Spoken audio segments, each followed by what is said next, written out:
ಶಿಷ್ಟಾಚಾರ ಉಲ್ಲಂಘನೆ ಆಗಿಲ್ಲ, ನಾವು ಉಲ್ಲಂಘನೆ ಮಾಡಿದ್ವಿ. ಮೊದಲು ಅದು 4-5 ದಿವಸದಿಂದಲೂ ಪಾಪ ಪ್ರಯತ್ನ ನಡೀತಾನೆ ಇತ್ತು. ದೆಹಲಿ ಮಟ್ಟದಲ್ಲಿಯೇ ಕೂಡ ಜೋಶಿಯವರು, ಸೋಮಣ್ಣವರೆಲ್ಲ ಕುಳಿತು ಬಹಳಷ್ಟು ಪ್ರಯತ್ನ ಪಟ್ಟರು. ಅವ್ರು ರೆಸ್ಪಾಂಡ್ ಮಾಡ್ತಿರಲಿಲ್ಲ ಅವರು. ನಾವು ಇಲ್ಲಿಂದನೂ ಬಹಳಷ್ಟು ಪ್ರಯತ್ನ ಪಟ್ವಿ. ಆ ಬಗ್ಗೆ ರೆಸ್ಪಾಂಡ್ ಹೊರಟಿದ್ವಿ, ಬಿಹಾರ್ಗೆ ಹೊರಟಿದ್ವಿ, ಹೀಗೆ ಮಾತಾಡಲ್ಲ ಅಂತೇಳಿ ಭಾಳ ಇದು ಮಾಡ್ತಿದ್ರು.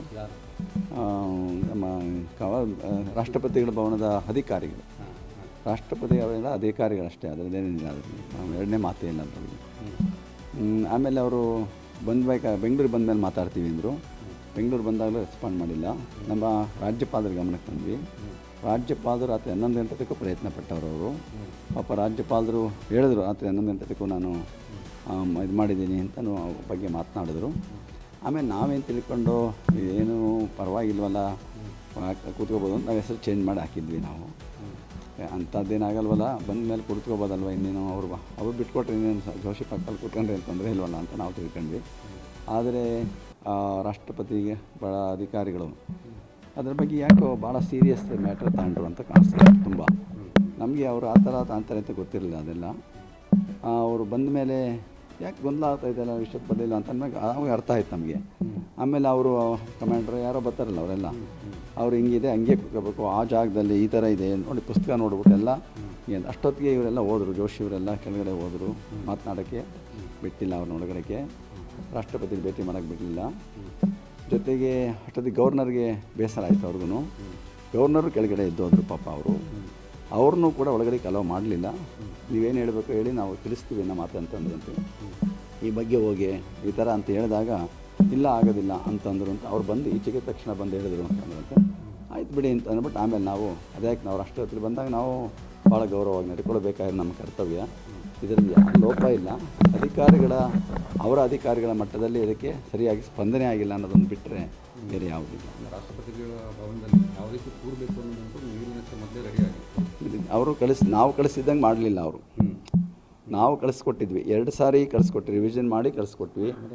ಅವರು ಅದನ್ನು ಒಪ್ಪಲಿಲ್ಲ. ರಾಷ್ಟ್ರಪತಿ ಪಕ್ಕದಲ್ಲಿ ತಾವು ಕೂರಬೇಕು ಅಂತ ನಾವು ಮಾಡಿ ಕಳಿಸಿದ್ವಿ. ಅಲ್ಲೇ ನಾವು ಮಾಡಿ ಕಳಿಸಿದ್ವಿ. ಗವರ್ನರ್ ಪಕ್ಕದಲ್ಲಿ ಸುತ್ತೋಸ್ಕೊಂಡು ಆ ಕಡೆ ಕೂತ್ಕೋಬೇಕು ಅಂತ ಮಾಡಿದ್ವಿ. ಅದನ್ನೆಲ್ಲ ಮಾಡಿ ಕಳಿಸಿದ್ವಿ. 2 ಸತಿ ರಿವೈಸ್ ಮಾಡಿದ್ವಿ. ಮತ್ತು ಅವರು ಅದಕ್ಕೆ ಒಪ್ಪಲಿಲ್ಲ. ಅವರು ಕೊನೆಗೆ ಹಾಕಬೇಕು ಇಲ್ಲ, ಏನಾನ ಮಾಡಿ ಬದಲಾವಣೆ ಆಗಬೇಕು ಅಂತೇಳಿ ಜೋಶಿಗೂ ಹೇಳಿದ್ವಿ. ಜೋಶಿ, ಸೋಮಣ್ಣ ಎಲ್ಲ ಹೋದ್ರಲ್ಲಿ, ಅವ್ರಿಗೂ ರೆಸ್ಪಾಂಡ್ ಮಾಡಲಿಲ್ಲ. ಅವರಲ್ಲಿ ಬಹಳ ಪ್ರಯತ್ನ ಪಟ್ಟು ಅವ್ರಿಗೂ ತುಂಬ ಬೇಸರ ಆಗಿತ್ತು ಆಗಲೇ ಅವ್ರಿಗೆ. ಆಮೇಲೆ ಇಲ್ಲಿ ಬಂದಾಗ ಏನಾದರೂ ಆಗ್ಬೋದು ಅನ್ನೋ ಒಂದು ಭರವಸೆ ಇತ್ತು ಅವ್ರಿಗೆ. ಅವರು ಕೆಲವು ಮೊಮೆಂಟ್ ತಕ್ಷಣ ಮಾಡೋದ್ರಲ್ಲಿ ಚೇಂಜ್ ಮಾಡ್ಬೋದು ಅವರು. ಆದರೆ ರಾಷ್ಟ್ರಪತಿಗಳ ಗಮನಕ್ಕೆ ಇದು ತಂದಿಲ್ಲ ಅಂತ ನನಗೆ ಅನಿಸ್ತದೆ. ಅವ್ರಿಗೆ ರಾಷ್ಟ್ರಪತಿಗಳ ಗಮನಕ್ಕೆ ಇದು ಬಂದಿಲ್ಲ ಅವ್ರಿಗೆ ಪಾಪ.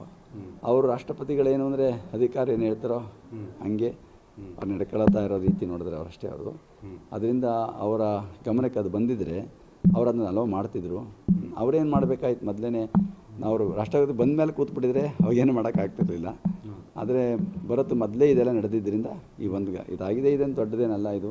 ಯಾಕೆ ನಾವು ರಾಷ್ಟ್ರದ ಘನತೆ, ಗೌರವ ಅವ್ರು ಹೆಚ್ಚಿಸ್ಬೇಕಾಗಿರೋ ನಮ್ಮ ಕರ್ತವ್ಯ. ನಮಗೇನು ಎಲ್ಲಿ ಕೂತರು ಒಂದೇ ಜಾಗ, ಒಂದೇ ಅದೇ ಪಕ್ಕದಲ್ಲಿ ಕೂತೋ ತಕ್ಷಣಕ್ಕೆ ನಮಗೇನು ಕೊಡು ಬರೋದಿಲ್ಲ. ಅಷ್ಟು ದೂರ ಕೂತರು ನಮಗೇನು ಬೇರೆ ಏನಿರೋದಿಲ್ಲ. ಅದನ್ನು ಅನ್ಯತಾ ಯಾವುದೋ ರಾಷ್ಟ್ರಪತಿಗಳು ಬಂದರು, ಆ ಗದ್ದಿಗೆ ಹೋಗಿದ್ರು, ತುಂಬ ಭಕ್ತಿ ಶ್ರದ್ಧೆಯಿಂದ ನಡ್ಕೊಂಡ್ರು ಅವರು. ಮತ್ತು ಅವರಲ್ಲಿ ಭಕ್ತಿ ಭಾವನೆ ಚೆನ್ನಾಗಿತ್ತು. ಧ್ಯಾನ ಮಂಟಪದಲ್ಲಿ ಅವರು 2 ನಿಮಿಷ ಸುಮ್ಮನೆ ಕಣ್ಮುಚ್ಚಂಗೆ ಕೂತ್ಬಿಟ್ಟಿದ್ರು. ಆ ಅಧಿಕಾರಿಗೆ ಬಂದು 3 ಸತಿ ಅವರು ಅವಮ್ಮ ಹಿಂದೆ ಇರ್ತಾರಲ್ಲ, ಅವ್ರ ಕಮಾಂಡ್ರ್ ಯಾರೋ ಇರ್ತಾರೆ, ಅವರು ADC ಅಂತಲೇ ಕರೀತಾರೆ ಅವ್ರನ್ನ. ಮೇಡಮ್ ಅಂದ್ರೂ ಅವ್ರು ಕಣ್ಣು ತೆಗಿಲೇ ಇಲ್ಲ ಅವರು. ಹಾಗೆ ಅವರು ಧ್ಯಾನದಲ್ಲಿ ತನ್ಮಯರಾಗಿದ್ದರು. ಅದಾದಮೇಲೆ ಈಚೆಗೆ ಬಂದು ಫೋಟೋ, ಆಮೇಲೆ ಅವ್ರ ಮಕ್ಕಳ ಹತ್ರ ಎಲ್ಲ ಹೋಗಿ ತೆಗೊಳಕ್ಕೆ ಬಂದರು. ಭಾಳ ಭಾಗವಹಿಸಿದರು. ಭಾಳ ರಿಸೀವ್ ಮಾಡ್ಕೊಳ್ಳೋವಾಗ ಅಲ್ಲೇ ಇದ್ದೇನೆ ನಾನು. ಇಲ್ಲಿಂದ ಮಕ್ಕಳ ಜೊತೆ ಭೇಟಿಯಾಗಿದ್ದರು. ಅಲ್ಲೊಂದು ಸ್ವಲ್ಪ ಇದೆ. ಆಮೇಲೆ ಮುಂದಕ್ಕೆ ಮೊದಲೇ ಬರಬೇಕಾಯ್ತಲ್ಲ, ನಾನು ಬಂದ್ಬಿಟ್ಟೆ ಅಷ್ಟೇ ಮುಂದೆ ಕಡೆಗೆ. ಯಾಕೆಂದರೆ ಕಾನ್ವೆ ಬರೋಕ್ಕೆ ಬಿಡೋದಿಲ್ಲ ಅಲ್ಲೆಲ್ಲ. ಬಟ್ ಅವ್ರ ನಿಯಮದ ಪ್ರಕಾರ ರಾಷ್ಟ್ರಪತಿಗಳ ಇದು ಆಫೀಸ್ ಇದೆ, ಅವ್ರ ನಿಯಮದ ಪ್ರಕಾರ ಇಲ್ಲಿ ನಡೆದಿದೆ ಅಷ್ಟೇ.